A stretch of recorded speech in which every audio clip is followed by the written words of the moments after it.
What is up, YouTube? It is Doc here, Docky Style Gaming, and I am back at it with another GodFall video for you all today. And of course, we have some brand new news because just about every Tuesday we get some new information from GodFall, and yesterday we actually got no info. So in my mind, I'm like, all right, we gotta get something tomorrow, and sure enough, I wake up and boom, some brand new GodFall info. Now, this info comes from the technical producer of GodFall, or Counterplay Games, and we went over a bunch of new information as well as we got another look at what most people were originally assuming as the Anubis Valorplate, more or less is looking like to be the Wolf Valorplate. And his name is Hinterclaw, but I'll go a bit more into that later on in the video. Now, first, we're going to hop into all the major topics that were pretty much brought up in this video. Luckily, a lot of things were answered, and then there was also some stuff that I've already covered in other videos, so if you want to check those out, be sure to look at some of my other videos in my GodFall playlist. But for the most part, I'm only going to be covering the new information that we got from this interview. So the interview that we got today was again from the technical producer Richard Haynes and Eric's, and they answered and asked a bunch of pretty important questions that I know some people were looking forward to. Now, the first thing that I know a lot of people are going to be happy about is that there are no microtransactions in GodFall, which kind of makes sense with this being a Gearbox published game. With their other looter shooters like Borderlands, there really aren't any microtransactions in that game as well, but I know for a lot of people that's a big contingency, is if a game will have microtransactions or not. Now, something that they did go on to talk about in this interview, which is kind of interesting for me, is that they did say that this game isn't a live service game, or games as a service if you want to put it in that terms, which is pretty strange for a looter shooter. Most looter shooters tend to try and draw out as much of a lifetime for their game.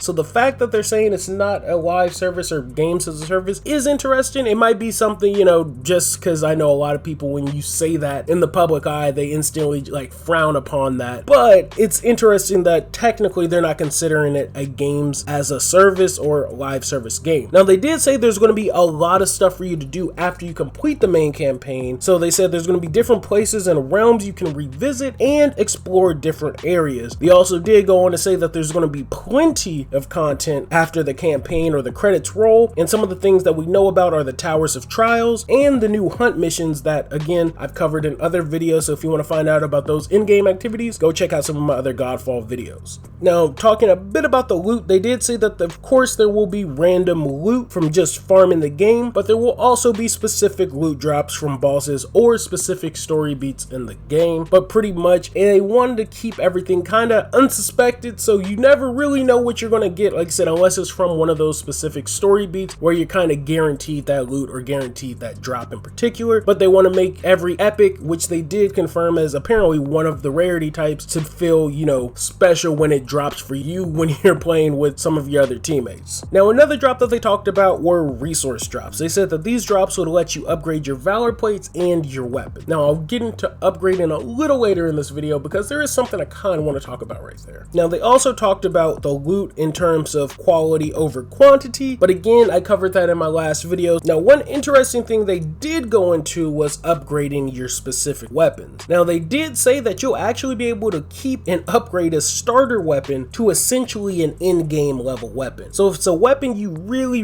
like and just don't want to let go, you can essentially take it with you throughout the entire journey of GodFall as long as you keep leveling it up. Now, when they were talking about it, he did kind of let it slide too that they would be a power level increase. So I'm assuming that's going to be the terminology for the different levels or the stats that our weapons or maybe valor plates will have in the game. Now, they also talked about the wide variety of weapons and the 5 different weapon types. Again, covered that in another video, so check that out. But one of the most important things that I feel like a lot of people have been asking, especially in my comment section I saw, was about customization. Now, what Richard had to say on customization was that you can't exactly mix and match valor plates, meaning half from Silvermane, the arms from Greyhawk, or things like that, but there will be valor plate colors or different color combinations for your characters, so that pretty much if you're all running with the same valor plate, you can still look a bit different. Now, there's still no confirmation on customizable armor for each specific valor plate, sadly, but hopefully we get some more information on that later, because I know a lot of people will probably want different armor styles for their specific valor plates. Now, they also did go on and talk about trinkets and amulets in terms of customization for your Valorplates. Those are generally stat buffs or increases for your character or your Valorplate as a whole. Now, on a side note, they did briefly talk about movesets tied to weapons, which makes sense. So pretty much if you're playing with a greatsword on one Valorplate and you switch to another Valorplate, you'll essentially fight the exact same because your moves are tied to that weapon and not necessarily that Valorplate. Now, Valorplates do have different abilities on their own, but I'll cover that a little later in this video. And then also they said that essentially this game is a mixture of God of War and Devil May Cry, which I did cover in that GameSpot interview a few days ago as well. Now, the next bit of information they talked about was the co-op. Now, this is something a lot of game developers always talk about when they say that their games are specifically tied towards co-op. So it might be a bit of press talk, but I still want to cover it anyways. They did say that the co-op is supposed to feel unique because it is a very offensive focused co-op mode compared to other games. Now, they said solo also gives you a unique gameplay because you have this one against many feel, but again, co-op is pretty much where it's at, and I'm assuming how the devs want you to play the game. But again, you could play it either or, solo or co-op, and apparently both of the experiences are a bit different. So that's kind of cool if you want to take that into consideration. But again, like I said, I hear that a lot from a lot of looter shooters when they talk about co-op and solo play. So I kind of want to see it for myself to, you know, actually be the judge of that. Now, this is the part that was actually pretty interesting, but kind of disheartening if I'm being real. Now, when they were talking about Valorplates and unlocking them, they said that we'd be able to unlock them at our sanctum or the hub or the player's home base, which I covered again in a previous video what the actual 7 sanctums was, but they said that it's going to be similar to upgrading your weapons when it comes to unlocking them. They said you need a specific resource and requirements through missions or mission rewards. And they did say, which is pretty cool, that you can unlock them in any order, and some might be tied to story beats, but for the most part you can unlock any of the 12 Valorplates at your home base. And even though I do think that is pretty dope that they're not really limiting any of the Valorplates, especially tying them to levels or tying them to different parts in the story, I would have liked, especially with the lore behind the Valorplates of them being created by the different Archons, is if they would be unlocked by either specific Archon battles or different fights in the game. That's just me. I mean, other people might really love this, which, like I said, it is pretty cool that you can pretty much choose whichever 12 Valorplates you want right off the bat, or, you know, once you get the resources for them. Like, you don't have to just pick them in a linear order, and hopefully this means that we'll be able to see all 12 Valorplates by the time the game releases, so that people can pretty much have what Valorplate they want to choose in mind at the start of the game. But again, like I said, I was kind of expecting a bit more when it came to unlocking the actual Valorplates. Now, this next part is about Archon Abilities. Now, I did go into a bit about this in a previous video, and I've even shown off different examples of the different Archon Abilities in another video, but they did give us a couple of examples in this interview, so I'm going to still break this one down a little bit. Now, when talking about the Archon Abilities, they did say that these are just the first layer of Valorplate gameplay, and that they pretty much have more to show off when the time's right, essentially. Now, they said when you activate an Archon ability, your Valorplate's passive will be buffed. Now, an example they gave was if you have 10% damage as a passive, with Archon mode activated, it'll bump to 40% extra damage. And then, of course, you have your activation ability, which they said or described as something supernatural taking place. And then in this next bit of info, we'll talk about what Hinterclaw's arcane ability is as well. From where does discipline spring?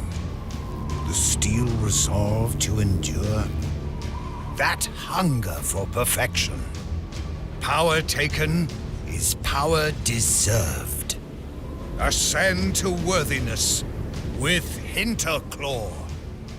And speaking of Hinterclaw, let's just hop right into it. Hinterclaw was essentially the Valorplate that a lot of the GodFall community, especially on Reddit, dubbed as the Anubis Valorplate, or the dog Valorplate. Well, now that we get to see a bit more of him, he's actually a wolf, kind of an ice wolf, which I really dig, but we'll go a bit more into what we can expect with him right now. So when talking about Hinterclaw, Richard did say that he's pretty much going to be a very offensive style Valorplate. He specializes in high high crit strike and high crit chance. Now his passive increases crit chance by 10%, but when he actually activates his Archon mode or Archon ability, he summons 3 more allies of himself to fight alongside you, and while they're out, it'll also increase his passive to 30%, and crit damage is increased to 20% for each enemy killed while in Archon mode, up to 200%, which is crazy. Now when talking about him, he pretty much said that he's all about charging forward and accumulating that damage. Now he actually kind of sounds like Wukong after his rework with his clones and then the crit with his staff, but I dig it. Now lastly is something that they talked about that is pretty much just confirmed. Now I had speculated it because when I broke down a couple of their videos, it seemed like each character would have a specific role. Now when talking about their builds, he did go on to say that there are going to be certain role types in the game, like your support roles, your tank roles, DPS roles, pretty much everything like that. But because again, this game is a very offensive focused game, they said no matter the role, everyone still essentially has to be pretty aggressive. They said whether it be a CC role or a damage role or crowd control for those who don't know what CC is, you pretty much still have to play pretty aggressive. And then when asked about pretty much for what people are trying to, if they're trying to get a good example of the gameplay or the mechanics of GodFall, how would it feel in terms of another game that might be similar to it? Again, they did go on to compare the similarities between God of War and DMC, and they pretty much said that it's kind of like their baby. It's a God of War and Devil May Cry baby is what GodFall feels like, similar in terms of their gameplay or their fighting mechanics. Now they did say they had different influences like from Dark Souls, but it's not necessarily a hack and slash game because of the different enemy mechanic. You'll still have to parry, you'll still have to dodge and use other maneuverabilities. So that's pretty much all they covered in this video. Like I said, we did get a bunch of new information, but some of the information again I've covered in other videos. So again, if you want to check those out, I do have a playlist of a bunch of GodFall videos every Tuesday,